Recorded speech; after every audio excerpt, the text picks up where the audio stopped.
ಕೃಷ್ಣಮಯವಾಗಿರಲು ತನ್ನ ಅರಮನೆ ಹೊರಗೆ ಒಳಗೆ ಶ್ರೀ ಕೃಷ್ಣ ಕೃಷ್ಣಮಯವಾಗಿರಲು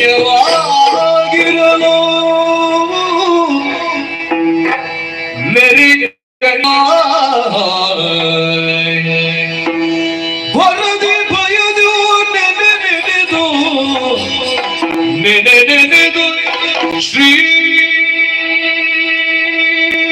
ಹರಿಯ ಮೂರ್ತಿಯ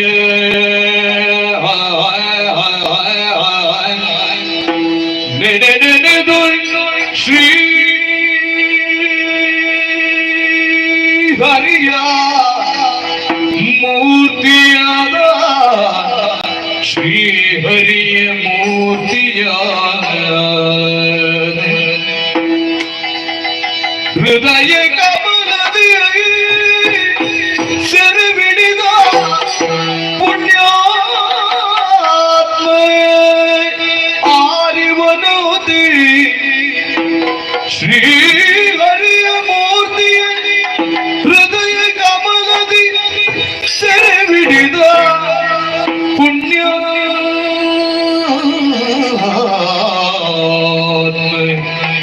ಆರಿವನೋತಿ ತ್ರಿಜಗದಲ್ಲಿ ಆರಿವನೋತಿ ತ್ರಿಜಗದಲ್ಲಿ ಕೃಷ್ಣ ಶ್ರೀ ಕೃಷ್ಣ ಕೃಷ್ಣ ಕೃಷ್ಣ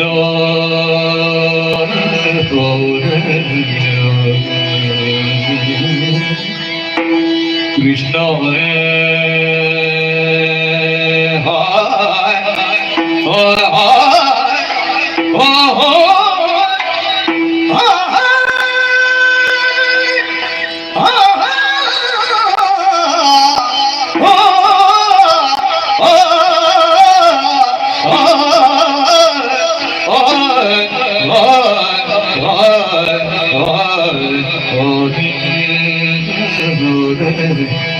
ಕೃಷ್ಣ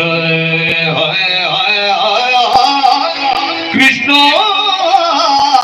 ಶ್ರೀ ಕೃಷ್ಣ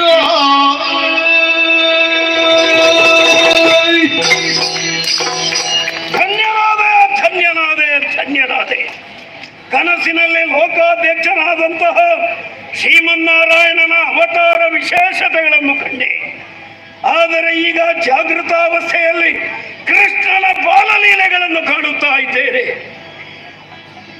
ಮತ್ಸ್ಯನಾಗಿ, ಕೂರ್ಮನಾಗಿ, ವರಾಹನಾಗಿ ನಾನಾ ಅವತಾರಗಳಿಂದ ಶ್ರೀಮನ್ನಾರಾಯಣ ಕನಸಿನಲ್ಲಿ ಕಾಣಿಸಿಕೊಂಡ್ರೆ ಈಗ ಕೃಷ್ಣ ಬಾಲಲೀಲೆಗಳನ್ನು ತೋರ್ಪಡಿಸುತ್ತಾ ಇದ್ದಾರೆ.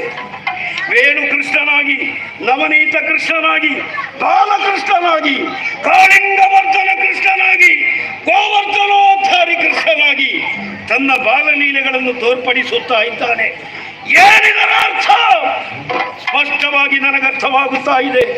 ಲೋಕಾಧ್ಯಕ್ಷನಾದಂತಹ ನಾನೇ 8ನೇ ಅವತಾರವಾಗಿ ಕೃಷ್ಣ ಎನ್ನುವಂತಹ ಹೆಸರಿನಿಂದ ಭೂಮಿಗೆ ಇಳಿದವನಿದ್ದೇನೆ. ಕಂಸ, ಇನ್ನಾದರೂ ನೀನು ಜಾಗೃತನಾಗು. ನಿನ್ನದಾದಂತಹ ವಾಮ ಮಾರ್ಗವನ್ನು ಬಿಟ್ಟು ಸರಿದಾರಿಯಲ್ಲಿ ನಡೆಯುವುದಕ್ಕೆ ಪ್ರಯತ್ನಿಸು ಎನ್ನುವ ಹಾಗೆ ಕನಸಿನ ಮೂಲಕ ನನ್ನನ್ನು ತೃಪ್ತಿಗೆಡಿಸಿ ಸರಿಯಾದ ಹಾದಿಗೆ ಹೋಗುವರೆ ಪ್ರೇರೇಪಿಸುತ್ತಾ ಇದ್ದಾನೆ. ಕಂಸನ ಜೀವನ ಪಾವನವಾಯಿತು. ಲೋಕಾಧ್ಯಕ್ಷನಾದಂತಹ ಶ್ರೀಮನ್ನಾರಾಯಣನನ್ನು ಆತನನ್ನು ವಿರೋಧಿಸಿದ ಈ ಕಂಸ ಹೃದಯ ಕಮಲದಲ್ಲಿ ಸೆರೆ ಹಿಡಿದ ಎಂದಾದರೆ ಕಂಸನ ಜೀವನ ಸಾರ್ಥಕವಾಯಿತು. ಹಾಗೆಂದು ನನ್ನ ಹಾದಿಯನ್ನು ನಾನು ಬದಲಾಯಿಸುವವನಲ್ಲ. ವಾಮ ಮಾರ್ಗವನ್ನು ಬಿಟ್ಟು ಸರಿದಾರಿಯಲ್ಲಿ ನಾನು ನಡೆಯುವುದಕ್ಕೆ ಸಿದ್ಧನಿಲ್ಲ. ಯಾಕೆ? ವರ್ತುಲಾಕಾರದ ಹಾದಿಯಲ್ಲಿ ನಾನು ಅರ್ಧಕ್ಕಿಂತ ಹೆಚ್ಚು ಕ್ರಮಿಸಿದ್ದಾಗಿದೆ. ಪುನಃ ಅದೇ ದಾರಿಯಲ್ಲಿ ಹಿಂದೆ ಬರಬೇಕು ಎಂದಾದರೆ ಅಧಿಕ